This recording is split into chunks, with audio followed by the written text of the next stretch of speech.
नमस्कार दोस्तों, स्वागत है आपका हमारे चैनल पर। अमेरिका के JFK अंतर्राष्ट्रीय हवाई अड्डे में सारी औपचारिकताओं को पूरा करके जब अपना सामान लेकर सुमन बाहर आई तो उसने अपनी चचेरी बहन राधिका को हाथ लहराते देखा। सुमन बड़ी मुस्कान के साथ उसकी ओर बढ़ी और फिर दोनों एक दूसरे से गले मिली। अमेरिका के न्यूयॉर्क में आपका स्वागत है सुमन, कहकर राधिका ने सुमन के गाल पर किस किया। सुमन ने भी उसे गले लगाया और फिर दोनों निकास द्वार की ओर बढ़ने लगी। राधिका सुमन की चाची की बेटी है। वे लगभग हम उम्र है। दोनों का बचपन इंदौर में अपने नाना जी के घर में एक साथ गुजरा था। हर छुट्टी पर परिवार के सभी सदस्य अपने नाना के घर इंदौर में इकट्ठा होते थे और उन दोनों की खूबसूरत यादें सुमन के दिमाग में अभी भी ताज़ा है। अपने नाना नानी की मृत्यु के बाद सुमन की माँ ने अपनी बहनों से अपना संपर्क बनाए रखा और वे अक्सर मुंबई आती थी। राधिका ने खुद सुमन के घर में रहकर मुंबई में ही केमिस्ट्री में पोस्ट ग्रेजुएशन किया था और उस समय सुमन भी कंप्यूटर साइंस में पोस्ट ग्रेजुएशन कर रही थी। राधिका नौकरी के सिलसिले में न्यूयॉर्क चली गई और सुमन को मुंबई में एक मल्टीनेशनल कंपनी में नौकरी मिल गई। चाची और चाचा कैसे हैं? गाड़ी को पार्किंग से बाहर निकालते हुए राधिका ने पूछा। सुमन मुस्कुराते हुए बोली, वे ठीक है। अब दोनों ओर से चुप्पी थी। अमेरिकी धरती पर उतरते ही सुमन से कोई भी निजी सवाल पूछकर राधिका उसे उलझन में नहीं डालना चाहती थी। इसी बीच सुमन का फ़ोन बजा। आशीष का था। सुमन को झिझक हुई तो राधिका ने कहा, तुम कॉल लेने में क्यों संकोच कर रही हो? तब सुमन ने कहा, हेलो, हाय स्वीटार्ट। दूसरी ओर से आशीष की आवाज़ थी। तुम न्यूयॉर्क पहुंच गई हो? यात्रा कैसी रही? कोई कठिनाई तो नहीं हुई? उसकी आवाज़ में चिंता बहुत स्पष्ट थी। हाँ आशीष, मैं बिना किसी दिक्कत के न्यूयॉर्क पहुंच चुकी हूँ। सफ़र अच्छा था, बस थोड़ी थकान महसूस कर रही हूँ। मेरी बहन राधिका हवाई अड्डे मुझे लेने आ गई थी। अब हम अपने घर जा रहे हैं। मैं तुम्हें बाद में फ़ोन करूँगी। और फिर फ़ोन काट दिया। फिर घंटी बजी। सुमन की माँ की थी। माँ ने पूछा, बेटा तुम ठीक हो? क्या राधिका एयरपोर्ट आ गई थी? सुमन ने फ़ोन राधिका को पकड़ा दिया। राधिका बोली, मौसी मैं एयरपोर्ट कैसे नहीं आती? आप सुमन की चिंता न करो, वह यहाँ बिल्कुल सुरक्षित है। हम घर पहुँचकर आपको फ़ोन करते हैं। ठीक है, कह सुमन की माँ ने फ़ोन काट दिया। राधिका का तीसरी मंजिल पर 3 बेडरूम वाला अपार्टमेंट था। जैसे ही राधिका और सुमन ने घर में प्रवेश किया, एक फिरंगी लड़की एक बेडरूम से बाहर आई और सुमन को गले लगाकर मुस्कुराते हुए उसका अभिवादन करते हुए बोली, US में आपका स्वागत है और आशा है कि आप मेरे साथ रहना पसंद करेंगी। सुमन सोच में पड़ गई कि राधिका अकेली रह रही है तो ये लड़की कौन? राधिका उसे कॉफ़ी का कप पकड़ाते हुए बोली, सुमन, ये जेनिफर है। हमने इसे अपार्टमेंट को मिलकर किराए पर लिया है। वह एक सॉफ्टवेयर कंपनी में काम करती है और वे ही अपनी कंपनी में तुम्हें नौकरी दिलाने में मदद करने वाली है। न्यूयॉर्क बहुत महंगा शहर है। हम इस तरह एक अपार्टमेंट अकेले किराए पर नहीं ले सकते। वह बहुत व्यस्त रहती है, इसलिए ज़्यादातर खाना बाहर से मंगवाती है। हमारे बीच कोई समस्या नहीं। अब तुम भी आ गई हो तो हम तीनों अपार्टमेंट साझा कर सकती है। राधिका ने कॉफ़ी पीते हुए कहा। सुमन चुप रही।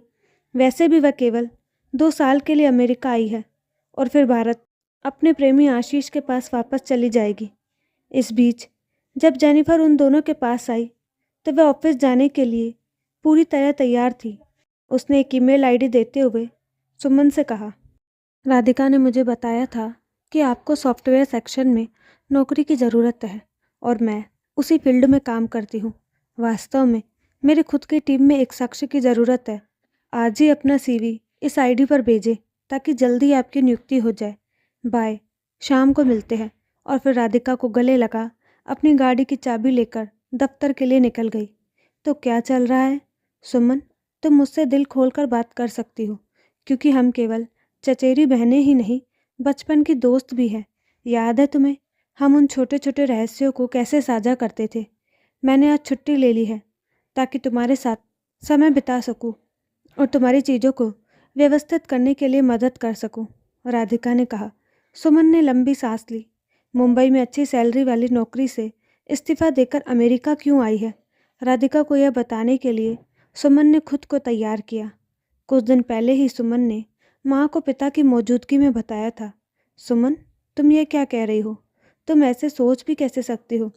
उसकी माँ चिल्लाई थी। क्या आपने सुना है कि आपकी बेटी एक ऐसे लड़के से प्यार करती है जो हमारी बिरादरी का नहीं है? और इससे भी ज़्यादा चौंकाने वाली बात यह है कि वह उसके साथ लिव इन रिलेशनशिप में रहना चाहती है, ताकि वे एक दूसरे को बेहतर तरीके से समझ सके। फिर वे तय करेंगे कि शादी करनी है या नहीं। यह कहते हुए सुमन की माँ मुश्किल से सांस ले पा रही थी।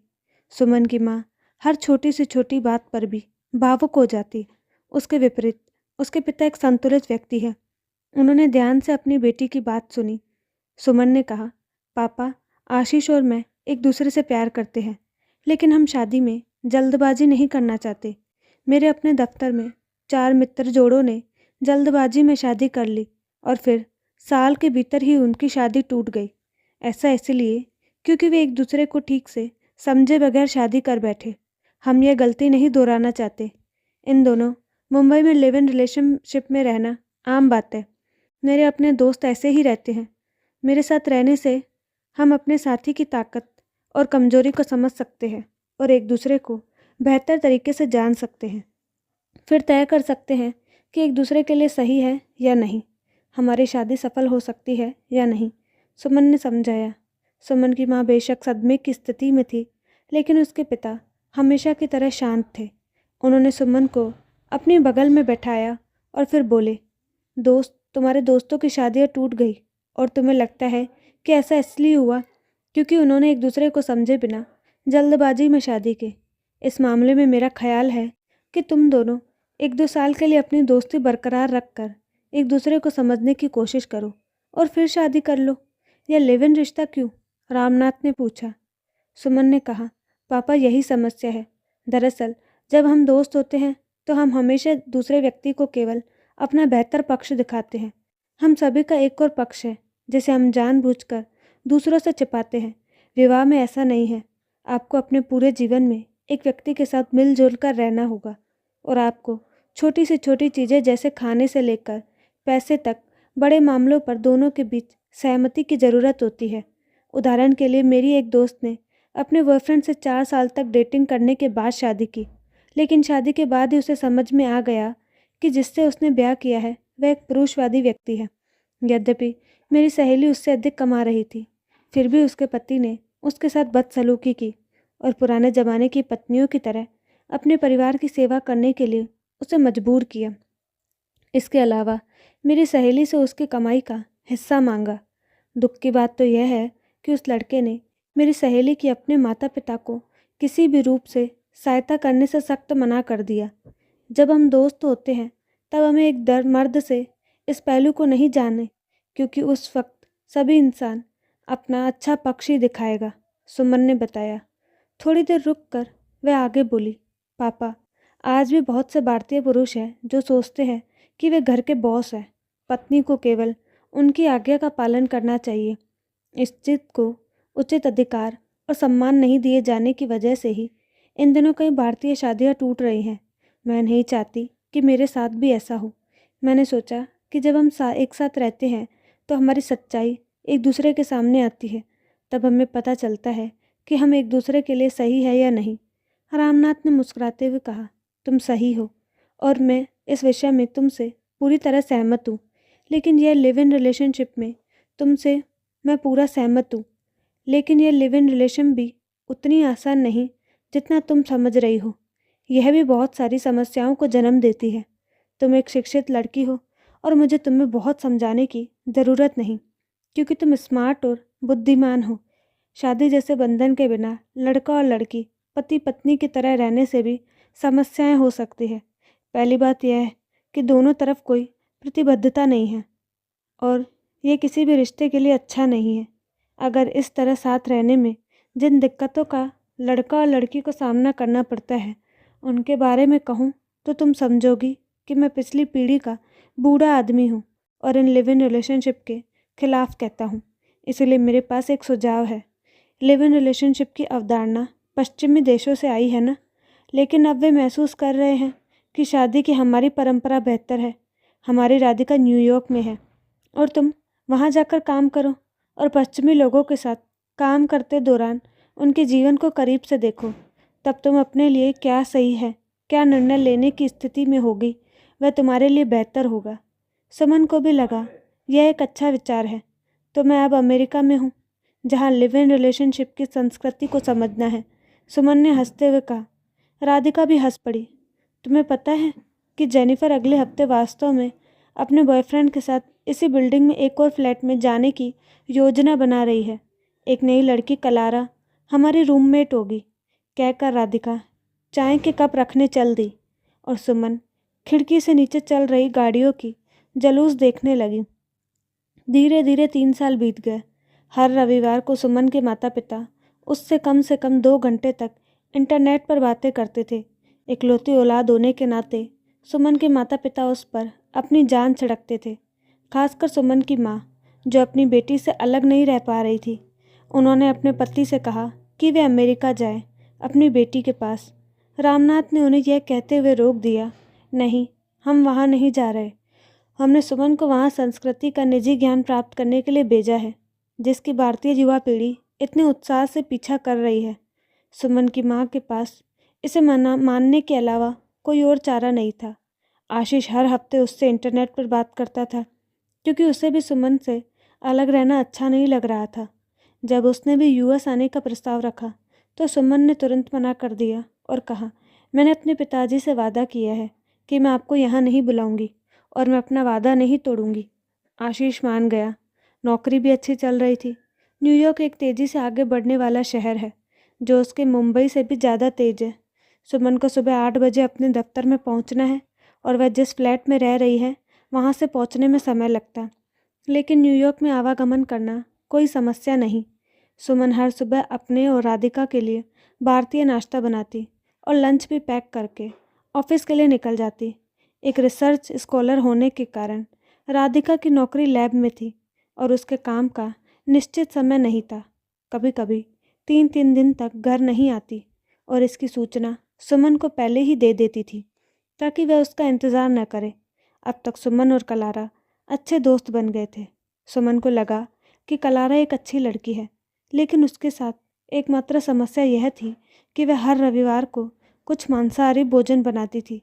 उसकी गंध को बर्दाश्त करना शाकाहारी सुमन के लिए बहुत मुश्किल था, लेकिन धीरे धीरे सुमन उस गंध की आदी हो गई।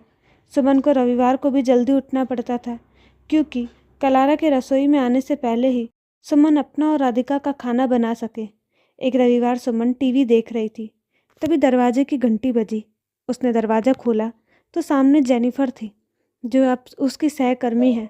उसके पास एक बैग था और उसकी आंखें सूजी थी। उसका हुलिया देखकर सुमन हैरान हो गई।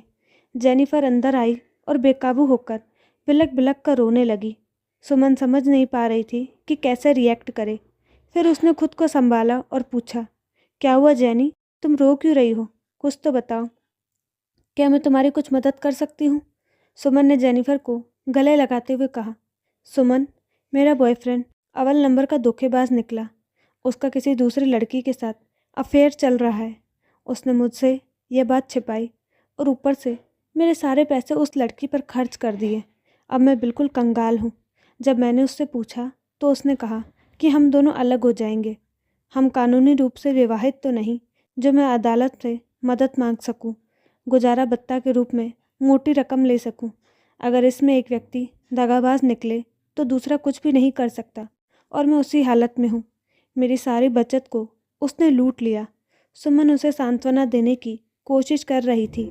जेनिफर ने पूछा, क्या मैं आप लोगों के साथ तब तक रह सकती हूँ जब तक कि मुझे एक और अपार्टमेंट और रूममेट नहीं मिलता? सुमन ने कहा, बेशक जेनी, यह भी कोई पूछने वाली बात है क्या? जेनिफर की हालत देखकर कलारा को भी तरस आ गया और उससे अपने साथ रहने की इजाज़त दे दी। शाम को दफ्तर से आने पर राधिका ने पूरी कहानी सुनी। उसे अजीब सी बेचैनी हुई कि एक आदमी इतना मतलबी कैसे हो सकता है और उसके साथ ऐसा व्यवहार भी कर सकता है। जो उससे प्यार करके उसके साथ रहने आई थी, वह सोच भी नहीं सकती थी कि एक इंसान इतनी ऊंची हरकत कर सकता है। तीनों सहेलियां एक साथ खाना खाकर इसी बारे में बात करती रहीं। बातों बातों में कलारा ने अपनी समस्या बताई। मैं भी ऐसी मुश्किल घड़ी से गुजर चुकी हूँ। जब मैं अपने बॉयफ्रेंड से ब्रेकअप करके बाहर आई थी तो पूरी तरह टूट चुकी थी और मेरा बैंक बैलेंस भी शून्य था। हमारे देश में यह एक मामूली समस्या बन चुकी है। ऐसा नहीं है कि केवल लड़के ही धोखा देते हैं, कभी कभी लड़कियां भी ऐसी गिरी हरकत करती हैं। इस तरह के रिश्ते की नींव आपसी विश्वास के अलावा कुछ भी नहीं है और अकेले ही इस स्थिति का सामना करना पड़ता है। एक तरह से मुझे लगता है कि आपका देश अच्छा है सुमन। आपकी शादियों में सभी बुजुर्ग और परिवार के अन्य सदस्य शामिल होते हैं और ये दो व्यक्तित्वों का नहीं बल्कि दो परिवारों का मिलन बन जाता है। हमारे मामले में हम इस बड़ी दुनिया में अकेले हैं। 18 साल की उम्र में हम अपने परिवारों से बाहर आते हैं और हमें अकेले ही दुनिया का सामना करना पड़ता है। मेरे 3 ब्रेकअप हो चुके हैं और तुम जानती हो कि हर ब्रेकअप का कितना दर्दनाक होता है।